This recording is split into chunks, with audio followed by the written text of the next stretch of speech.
Waiver wired running backs. Let's jump into it. Listen, we touched on this at the top. The unfortunate injury to Nick Chubb obviously opens the door for Jerome Ford to be a massive producer for the Browns offense. As you see the top running back injuries here, Nick Chubb is out for the season with the knee injury. Saquon Barkley with the ankle injury expected to miss 3 weeks. That was news that came out after yesterday's show. So not the worst, not the best, and they have a quick turnaround. David Montgomery, that one is the least clear. Yeah. He has the thigh contusion, and he's expected to miss a couple weeks, but we've also heard the coach say day-to-day. Well, here's the thing, is that the couple weeks was like a throwaway comment from David Montgomery. He's not making like a scientific assessment. He could be up a couple weeks. He could play this week. He could be out a month. We just don't really know. Right. So, that's the thing is that Adam Schefter put out a tweet that said, in essence, basically, David Montgomery says it's going to take him a couple weeks to get over this. But that doesn't mean, like, he can't play through it. You know what I mean? It doesn't mean he's going to be out for – he's a very tough dude. You know what I mean? Like, again, it's going to take me a couple weeks to get over Jamal Williams last night, but I'm still going to be here tomorrow. It's basically like if you have, like, a sinus infection, you'd be like, I'll be right in a few days. It's like, well, you don't really have any idea. You're right. Just throwing out of. So it just, caution there on Dave Montgomery. So, it wouldn't surprise me if he does, in fact, miss a few games. It also wouldn't surprise me if he gets 20 carries on Sunday for the Lions. So let's go back to Jerome Ford. Not clear. Available in 84% of leagues. Upcoming schedule, really brutal. You brought it up earlier, Barry. The Titans, the Ravens, they have the bye week, and then the 49ers. But obviously, Ford comes in for Nick Chubb, goes for over 100 yards, catches 3 passes for 25 yards, and gets the touchdown. I mean, he's obviously going to be the top dog on waivers this week. He is, but, again – and right, he played 49% of the snaps last night. He finishes the 6th best running back in fantasy in week number 2. Averaged 6.6 yards per carry, 3rd highest among running backs. Obviously, that 69-yard run greatly inflating that. But it's a run-heavy team. It's a team that's built to run. It's a team with a good offensive line. The job is seemingly his. I'm not really worried about Pierre Strong. And the feeling is that unless they traded for Jonathan Taylor, and I have not heard that rumor at all. I'm literally throwing that out, just – that's a guy that's unhappy and they need a running back. But beyond that, so I'm throwing that out, and who knows whether they would trade Taylor within the AFC anyway. But he's likely to be the guy. That said, it is some tough matchups coming up. And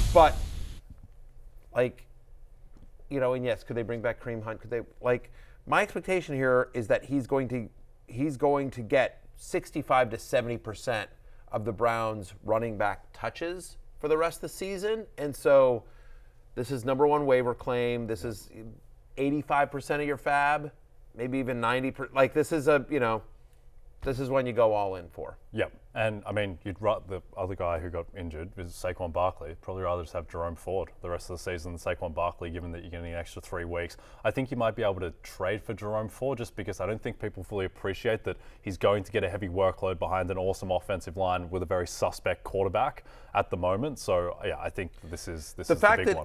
The fact that he's involved in the passing game, He caught 3 balls on Monday night as well, is that, again, so even though you don't love the Tennessee matchup or the Ravens matchup, the schedule doesn't favor him, but they'll still find ways to get him the ball. I mean, again, because Watson is not scared to dump it off.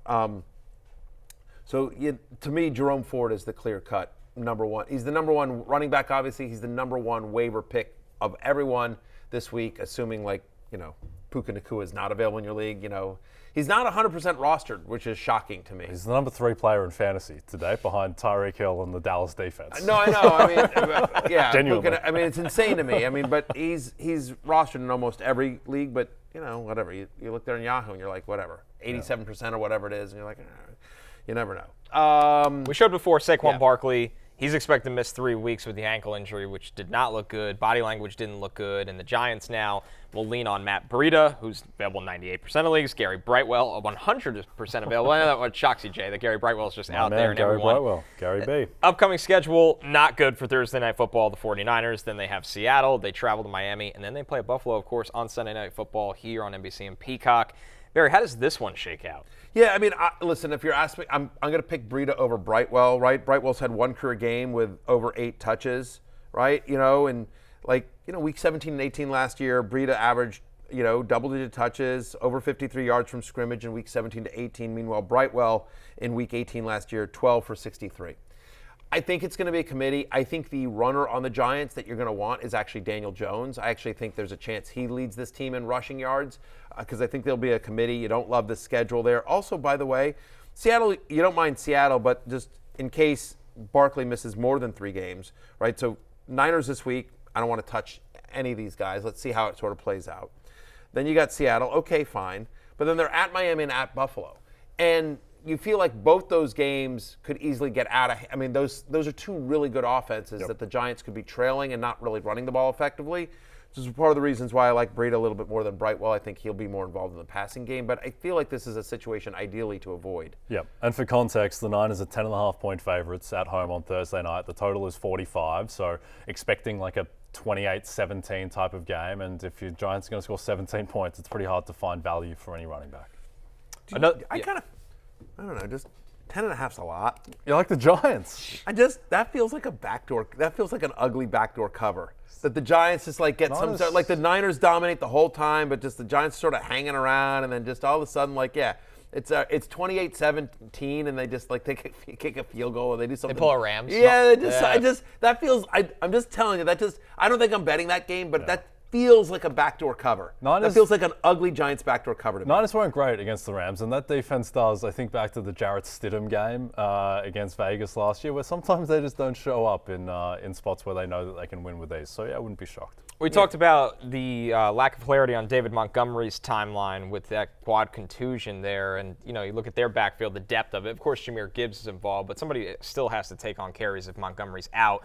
Lions running back Craig Reynolds is 100% available. Detroit has Bam Knight now, I believe, on the active roster. Yep. Their upcoming schedule, Atlanta at Green Bay on Thursday Night Football, Carolina and Tampa Bay. Craig Reynolds, only 3 carries for 7 yards in Week 2 against Seattle. Yeah, but after Montgomery left the team, left the game, he played 41% of the snaps. So, again, I think, to me, the only way I'm rostering Craig Reynolds is if I have David Montgomery. Like, okay, good, because I know I saw the Bam Knight thing, and certainly they'll increase the usage on Jahmyr Gibbs, but I don't think that Jahmyr Gibbs has suddenly become a 20-touch guy. Like, they don't want him in that role. And Craig Reynolds has been there. They like him in the system. Like, he is kind of, again, like a little bit like Dave Montgomery, a little bit like Dan Campbell, like, rough and tumble, black and blue. I'm a football player. I'm a football guy. It's very 1940s name. It is. Craig Reynolds. But he is. Like, he is a lunch pail guy, like, it's whatever. All the cliches, all the bad. Yeah. I'm going off to work. Yeah, and just. Hard hat Craig Reynolds. Exactly. But a little bit. A little bit. I mean, no, it's like, especially, by the way, if you know Craig Reynolds' story, to the NFL, like, it's not like this guy was a high draft pick or anything like that. This kid earned like every single snap he's ever gotten, and so I know they like him internally there. My expectation would be that if Montgomery misses the game against the Falcons this week, it would be Reynolds and Gibbs with a few more, so maybe like 15 each kind of thing, as opposed to like the 18-13 that we've sort of. But so Reynolds, but again, I wouldn't feel great about starting him. Like, again, and there's a chance that Montgomery plays, so I wouldn't use a high waiver pick tonight on him. But if I had Montgomery, I wouldn't mind grabbing him and stashing him so that you had the whoever the lead running back for the Lions should have success against Atlanta on Sunday. Yep.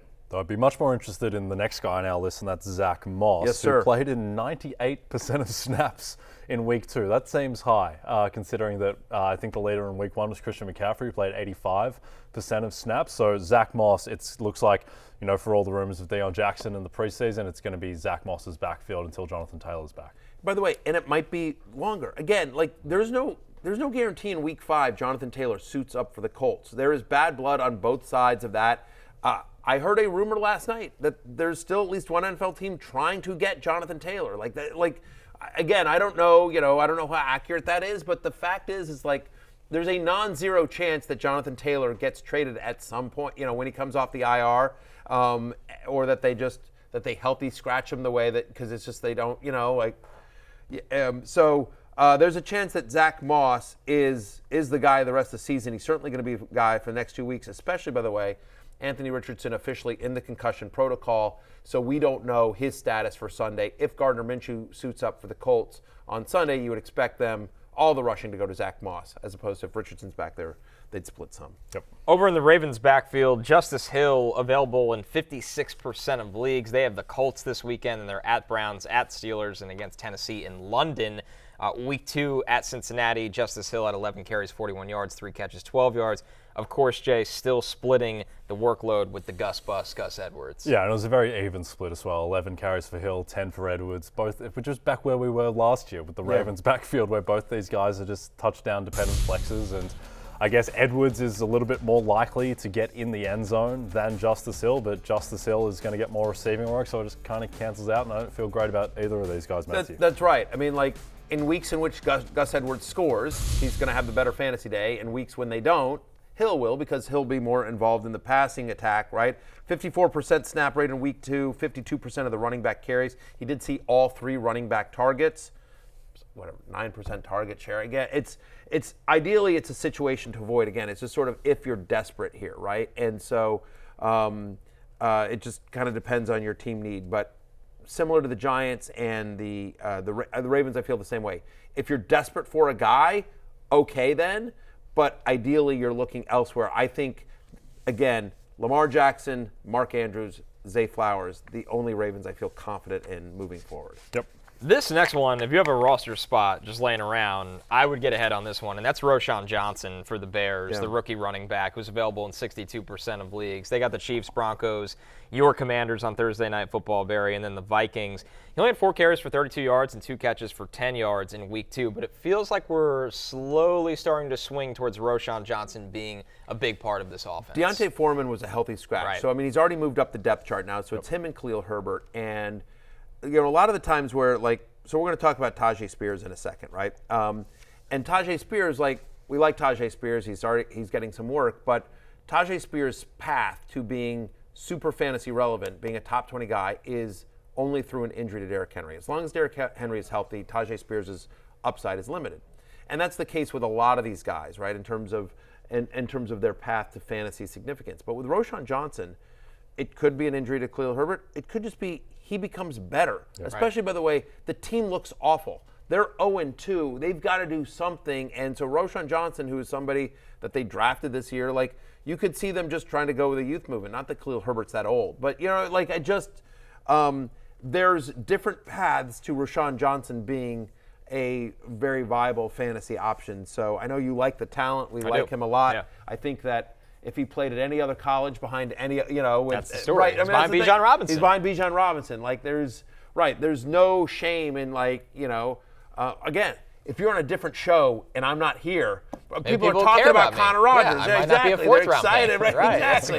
It's a great comparison. 100%. 100%. But I'm buried on the depth chart. Exactly. So I'll take my 3 catches and 7 carries for 19 yards, and I'm fine. That's 1,000%. Braxton Berrios over here. Yeah. Oh, wow. Oh, wow. That's a savage comparison. All right. Yeah, I agree. Don't Roschon like it, SNY.